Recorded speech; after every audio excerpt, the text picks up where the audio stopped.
Okay, hello, future LPTs and educators. So, for today's video po, so this is my first educational vlog. This is about the rubrics.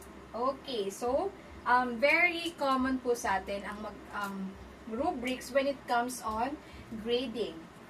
Okay, ang pag-grades ng ating mga dear students. So, inatakal natin dito yung two types of rubrics. So, we have holistic rubrics and we have analytic rubric. So, ano-ano nga ba yon? From the word holistic, it means the whole.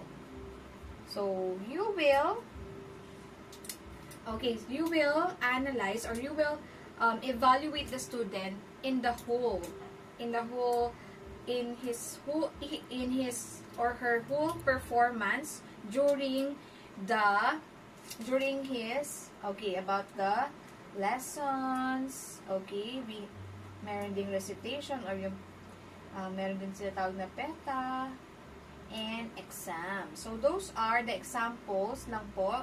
One of the three examples of yung mga ginigradean natin sa mga pupils natin. Lessons, PETA, and exam. So let's talk about what is analytic rubric. So when you say analytic, we analyze from the base word analyze. To analyze their performance task and their written task. So there are lots of analytic rubric din po. But these are the two common na ina-analyze natin when we evaluate our students. So,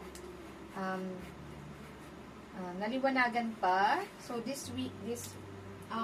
have two types of rubrics. We have, again, a review. Holistic. When we say holistic, it's a whole.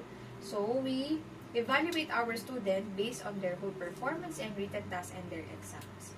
Okay, the next one is analytic. When we say analytic, from itself, from the base word analyze. To analyze their performance tasks and written tasks. So, naintindihan po ba, future LPT? So, hanggang dito lang po. Sana po you follow and like my education blog. This is Teacher Jem, your PT teacher. See you!